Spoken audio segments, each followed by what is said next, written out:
quelles sont les implications pratiques du principe de fraternité? C'est le Conseil constitutionnel français qui, très récemment, en juillet 2018, nous a donné des conséquences et nous a précisé les conséquences de ce principe.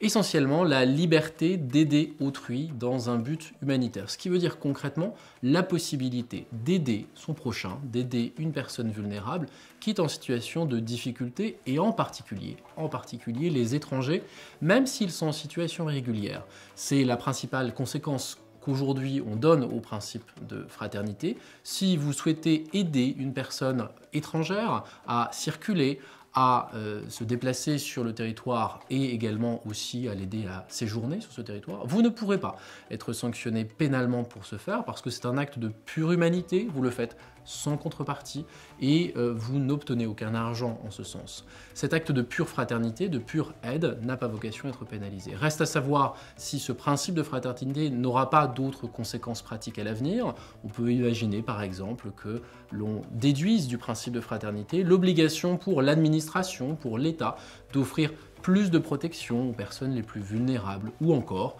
protéger les citoyens lorsqu'ils souhaitent aider d'autres personnes que des étrangers en situation régulière. On peut penser à un cas récent à Besançon sur la question de la liberté d'aider les personnes qui sollicitent la mendicité, ces personnes qui ne sont pas forcément étrangères et qui sont en situation de vulnérabilité. L'avenir nous dira quelles sont les implications pratiques multiples et variées du principe de fraternité. En réalité, c'est à nous au quotidien d'envisager ces différentes déclinaisons, ces différentes conséquences.